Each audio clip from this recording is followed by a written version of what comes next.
Major funding for NJ Spotlight News is provided in part by NJM Insurance Group, serving the insurance needs of residents and businesses for more than 100 years.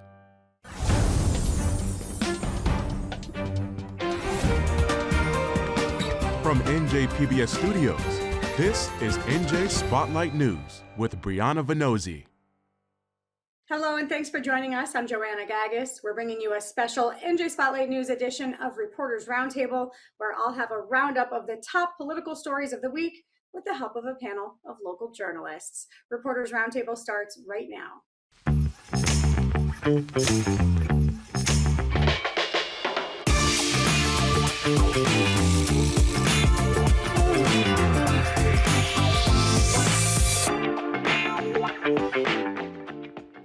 Immigration enforcement continues to drive the headlines, including here at home. We saw news this week that the detention center planned for Roxbury is back on after the Trump administration had previously announced it was canceled. Hi, everyone. I'm Joanna Gagis. This is Reporters Roundtable. We've got a panel of journalists here with us to help break down all that's happened in the last week of New Jersey news. Let's meet our panel. Here with us today, we have Dustin Rasiopi, editor for Politico NJ. We've got P. Kenneth Burns, New Jersey reporter with WHYY, and Sean Sullivan, reporter for NJ Advance Media. While ICE continues to dominate the headlines, ICE agents were ordered to halt most traffic stops earlier this week. That came on the heels of two shootings, one in Maine, one in Texas. Kenny, I'm going to start with you. The president didn't seem too happy with that order. What's changed? The poll numbers, quite frankly, I think they're in a situation that they don't know how to navigate it on. You have to continue with your promises to the base that you're going to round up as many migrants and immigrants as possible and kick them out of the country. But at the same time, you have a force that is seemingly untrained or undertrained, and they're making mistakes that a lot of longtime law enforcement officers said that it's not a good deal. It's not something that you would do as a trained officer. I think that's the difference, and it's trying to navigate out of a tough situation. And oh, by the way, you have elections coming up where your Congress is at risk. So DHS Secretary Markwayne Mullin had said that ICE would be in the news and in the headlines a lot less under his leadership than it was under Kristi Noem, his predecessor. It's not clear that it was him who gave the order to at least pause or reduce these traffic stops, but the president quickly overrode that. Kenny, just staying on this, it seems that there is some division even within the administration now, yes? I'm not surprised, because we saw this during the first Trump administration, where you have the secretaries and the administrators saying one thing, and then the president comes out and says something completely different. And now you have mixed messages coming from the Trump administration at this juncture. Okay, Sean, I want to take a look at what's happening in Roxbury. We heard that the facility that was planned there was going to be halted. It was no more. We saw a lot of celebration from Governor Sherrill, advocacy groups, legislators, elected officials here in the state. But then all of a sudden, that move was reversed. What can you tell us about the latest there? Yeah, I think it remains to be seen at this point whether this is sort of like a last gasp effort or, a full-on revival of what was a pretty ambitious plan by the Trump administration. I mean, to put Roxbury in context, I think it was like one of 11 properties, totaling over $1 billion the Trump administration scooped up, trying to build out the infrastructure for this, aggressive deportation campaign that President Trump wants to undertake. But there's been a lot of reporting now showing how much the federal government kind of overpaid in their haste to get these facilities, and there's been a lot of pushback from the communities. And so, the Roxbury looked like it was dead in the water, and then you saw some legal filings saying that they were going to revive it. I've been doing this long enough to know that sometimes the left hand just doesn't know what the right hand is doing in government, and so it could be as simple as that. But Markwayne Mullen then kind of doubled down on social media, responding to the governor, basically saying DHS is never going to back down, which was kind of a reversal. It did seem like for a while that like Markwayne Mullen was treating these detention centers as kind of the legacy of Kristi Noem, and that, okay, well, that was her mistake. I don't have to own that, so we're just going to move on. This seems like a little bit of reversal of course, and we're not sure whether that's for procedural reasons or if they're doubling down. Yeah, and he had promised that he would look into it when he was going through his hearings to be confirmed, his confirmation hearings. Dustin, it's hard to take the politics out of all of this, but I have seen some pundits kind of surmising that maybe this is being used as a political football, that the president is actually setting up, perhaps putting Roxbury back in play, maybe setting up Congressman Tom Kean Jr. to have something in hand, a pawn in hand perhaps, on the campaign trail. Is there any evidence that that is what's happening here? Let's start there.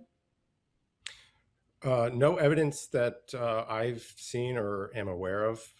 I suppose it's possible Tom Kean Jr. probably needs some sort of help, considering his district is so closely contested and so intensely watched coming up in the midterms. So I guess anything is possible. It's also kind of hard to see that somebody is putting so much calculation into trying to play some sort of chess that this Roxbury thing is going to help Tom Kean in a few months. It's a little bit hard to see, but I suppose it's possible. Hard to imagine maybe, but we do live in a world where there was bipartisan agreement on an immigration bill in Congress that would have made some real reforms, and that was taken off the table because there was an election coming up. With that in mind, let me just ask you this. Is there any benefit? Does the congressman perhaps benefit from having this as something he can step in and stop, or is there any benefit to him in this coming back on the table right now? And by the way, it's wildly unpopular among Republicans in that town. Yeah, but like the conventional wisdom at this point has been that it's bad for Tom Kean because it's unpopular across the board. The Republican town council there they're all against it. So it doesn't benefit anybody at this point that we can see. Of course, there's this scenario where, Tom Kean Jr. comes in and he's the savior, and he can go on campaign and say, I helped kill this plan. But I mean, it's really just very difficult to see that being the case. I think probably the most likely scenario is that they go back into court and it just gets tied up for the next several months. Costs everybody time and money. Of course, staying on that congressional race in District 7, Congressman Tom Kean Jr. is fighting against Rebecca Bennett, who's a former Navy helicopter pilot. She's a mom. Kenny, this week she got the endorsement of former Governor Phil Murphy. Does that help her? Does that hurt her? Is he relevant in New Jersey anymore? We'll see. I've yet to, in the almost decade I've lived in this state, I have not seen like a former governor beloved in New Jersey yet, except for maybe Tom Kean Sr. But endorsements, we'll see, especially in this one where you have a district that is, I would describe it as purple more than anything, as well as whether or not Governor Murphy has that type of endorsement power. But as far as a Murphy boost to get her over the finish line in District 7, I'm not too sure. Yeah, well, as we watch this race play out, of course, money plays into it. Dustin, I actually want to come back to you because Congressman Kean has been a prolific fundraiser throughout his time in Congress, but he's been away for nearly 4 months, and that absence has definitely hampered his ability to raise money. However, strong Q2, when he came back, he raised a little more than $100,000. But Rebecca Bennett raised $1.6 million in that same time. Does he make up for lost time because this race is so important to Republicans?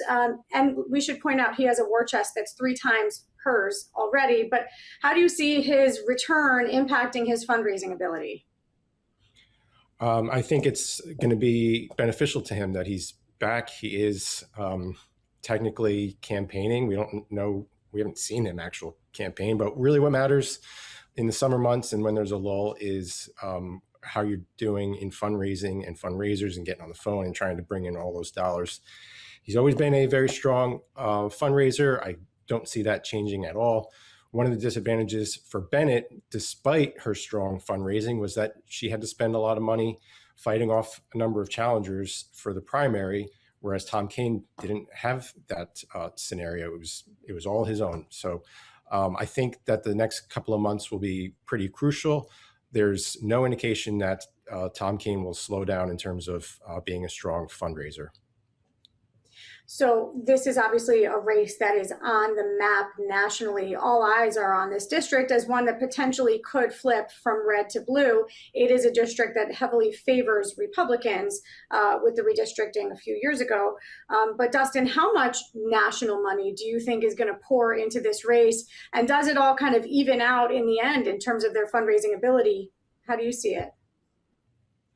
Yeah, well, I think that the outside spending is going to be a very big factor. There's one group we reported this week, an independent group that's been sort of quietly spending millions of dollars attacking Kean, and that's kind of unusual, but it also is probably an indicator that as we get closer to the campaign, the election, post Labor Day, we're going to see those efforts really ramp up on both sides. But it's clear at this point that the outside groups supporting Bennett are very energized and optimistic about her chances in November. Yeah, we can definitely expect some attack ads from probably all sides when it comes to this. And of course, dark money in politics is something we continue to talk about. There's not always accounting for who's spending the money on the ads. Sean, let's switch gears quite a bit because we have an exciting weekend here in New Jersey. The World Cup final match played right here in East Rutherford on July 19th. Spain versus Argentina. I'm not going to ask you to pick a winner, but I am going to ask if you can guess what kind of turnout we can expect just based on the numbers that we've seen already, fan turnout, international folks coming into New Jersey. I think you're going to see, a pretty packed, pretty good enough turnout. I think, through this tournament overall, early on was plagued by a lot of logistical issues. A lot of the promises of, occupancy, hotel occupancy and the like haven't come to play. But this is the kind, this is the World Cup final, and we are still talking about one of the largest international sporting events. And so, I for one will not be driving anywhere near the stadium this weekend. And I expect things to get pretty crazy. Will it be a transit nightmare or anything like that? I mean, they've actually done a fairly good job. We've had our hiccups and stuff like that, but the dire messaging we were getting at the early outset, the concerns of Europeans clogging the turnpike as they walk, haven't come to play, and so we might actually have New Jersey might actually come off looking good this weekend, but maybe I'll just knock on some wood right now. Yeah, knock on wood. I'll tell you what, we haven't seen any of the things we were concerned about, to pick up on your point.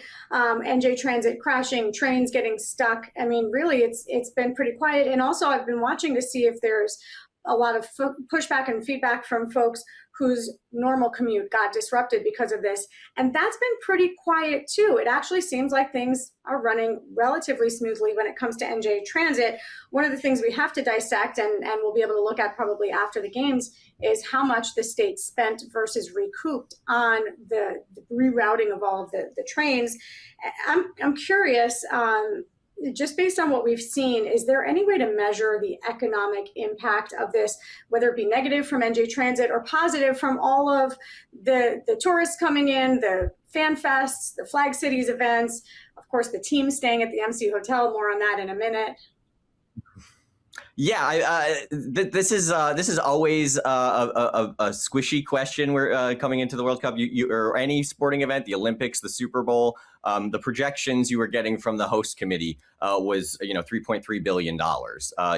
It's important to note that our friends at NorthJersey.com have done some great reporting about these numbers, and when you drill down on the details, very often the details are not forthcoming. And I've talked to a lot of economists over the years about the economic economic impacts of these sporting events. And every mainstream economist who isn't being paid by a host committee or a sporting event, a sporting team, will tell you that that these things tend to be a little bit more extractive than they are advertised. I mean, the question is not just, I mean, certainly money has been spent in New Jersey. There's no question about it. The question is who collected the money that was being spent and where are they going to spend it? Because, you know, it looks like FIFA's taking a lot of that money and going home.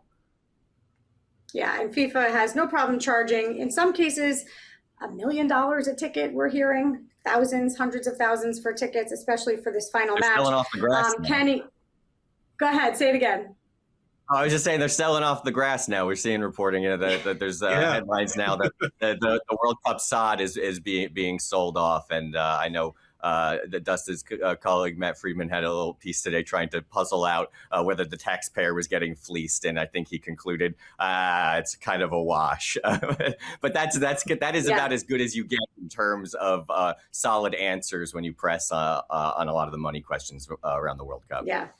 Yeah, and people will buy it. That's the thing. If you sell it, they will come. Kenny, I want to look at some of the teams and some of the excitement that we've seen. What's been your kind of highlight moment or pivotal moment this week that you've seen in the World Cup? I just want to say I'm going to miss the World Cup based on the fans that have come to the U.S. alone.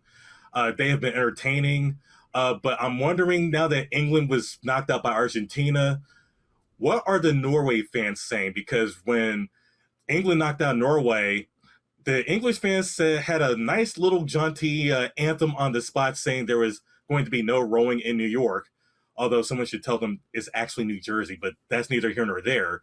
So my question is, Norway fans, what is your comeback chant? Because England has gone home, and the BBC, I just looked at their website, said that this is probably one of the worst losses that England has suffered in 60 years of World Cup. So do you expect Norway fans are cheering on Argentina in this final match against Spain? I think they're cheering Argentina for the fact that they kicked England out. That's it. That's it. You cheer for the team that beat your team. I learned that from my dad as a kid. Important lesson when it comes to sports. Kenny, let's stay on this because we touched on NJ Transit. We've seen millions invested for these matches. Do you think that the average person cares about some of these things that we talk about how much NJ Transit spent, about how much perhaps the state loses in the investment here? Does this matter? Ironically, you mentioned NJ Transit because I think the average New Jerseyan will think they spent all this money to make the train work to go between Penn Station and East Rutherford, but they can't make it work anywhere else. But as far as the other stuff, I'm sure they're concerned to the point of how much money was spent, and that money could have gone to schools or other public infrastructure. But to an earlier point, if New Jersey had some state university that will unpack all that was spent on World Cup, the money that was spent on tickets and souvenirs and food and lodging, and then we get a fuller picture in about a couple of years, depending on how fast the information comes. All that to say, it's going to be a little bit before we really see the final impact of all of this, so we can really contextualize and really give a WGAS understanding about how this helped or hurt New Jersey at the end of the day. And here I thought you were about to break some news on the air that there was a university launching a study. So keep us posted when you do hear that someone takes that on. I'm sure it'll hit our inboxes at some point in the future. I'm sure it will. Dustin, switching gears, we got a new report looking at the state health benefits plan. We knew it wasn't going to be good. It might be even worse than we thought. What's the latest in terms of these premium increases that we might see in the coming year? The latest recommendations are upwards of 30% premium rate increases for the state-run employment plan. This was a good segue because as Kenny was speaking, I was kind of thinking, yeah, there should be a study and there should be maybe some concern about the benefits versus the financial spending of the World Cup.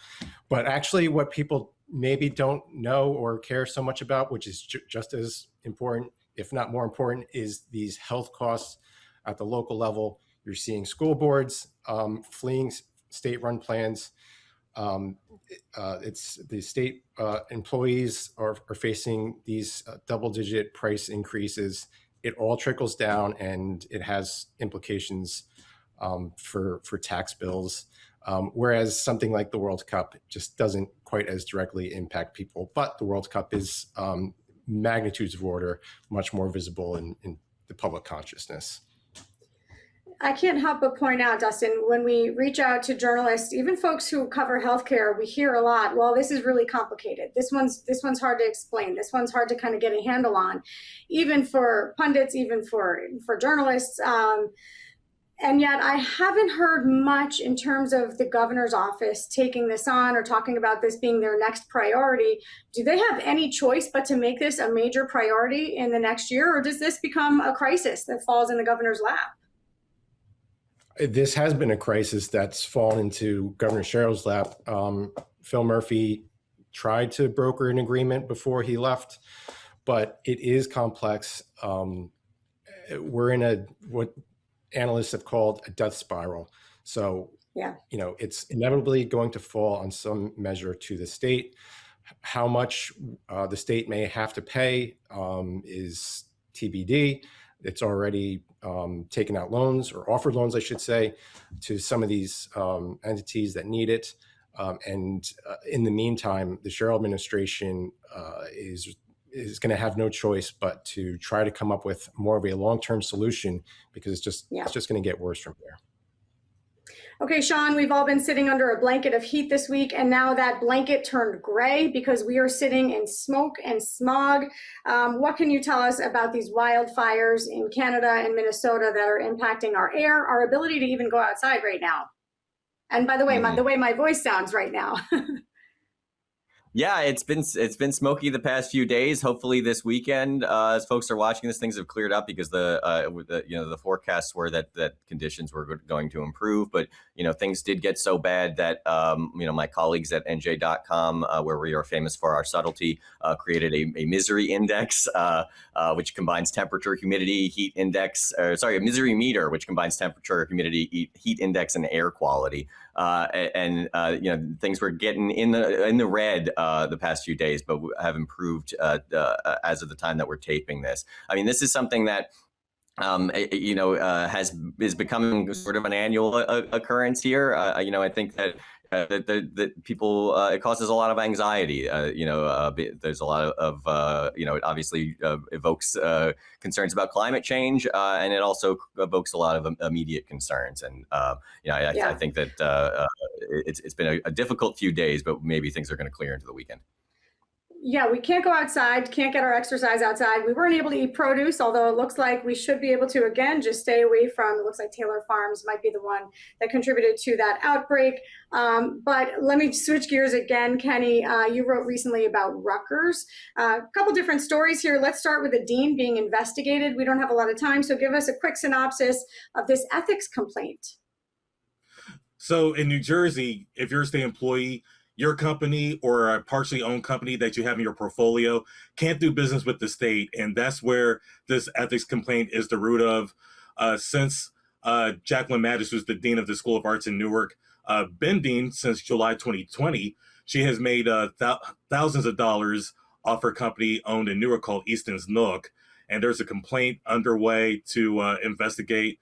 The university didn't say much. They said that they're investigating it. They take the complaint seriously, and that they have suspended any business with this company. Okay, there's another Rutgers story. International students still coming in spite of national policy or Trump administration policy. What are we seeing there? Yes, so this was interesting. The question I had when I first came back from parental leave, by the way, how has the immigration policies affected international students? So I actually called several public schools around the region, Pennsylvania and New Jersey and Delaware. And these schools that we selected in my story, they have the most dealings with international students. Rutgers, Temple. Yeah. Rutgers has had a positive trajectory over the last couple of years, and Temple in Philadelphia has been pretty much even kill for the most part, because they started a campaign a decade ago that really targeted, I shouldn't say targeted, but really tried to recruit international students to study in Philly. And then, of course, Temple has a couple of overseas campuses as well. All right, really quickly, just a few seconds. Dustin, we know she's a Navy helicopter pilot, but the governor is using a helicopter to get to work. Some folks not too happy about it. What can you tell us about the cost there and how many times she's used a helicopter? Yeah, we got some records that show just over a roughly 3-month period, she used a helicopter 8 times, but one of those trips was down to the Naval Academy for some sort of alumni college gathering. You know, these helicopter trips, they're a perk of the job. Other governors have used the helicopter. Other governors have gotten in trouble for how they used the helicopter. But they're pricey though, yes? They're pricey. Up to $2,500, you know, for these trips. So yeah, there's a taxpayer expense to it. There's a gray area in terms of the justification for it. The Sherrill administration isn't too thrilled that we pointed this out, but you know, every governor has done this. Every governor has been dinged or had coverage of it. That's just the way it goes, especially when you know, We got to leave it there, but Dustin, Kenny, Sean, thank you all. Great conversation today. Thanks for being with us. Thank you.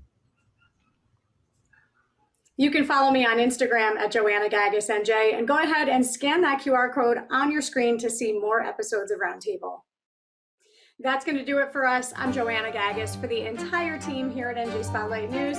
Thanks for being with us. Have a great weekend. RWJ Barnabas Health. Learn more at rwjbh.org.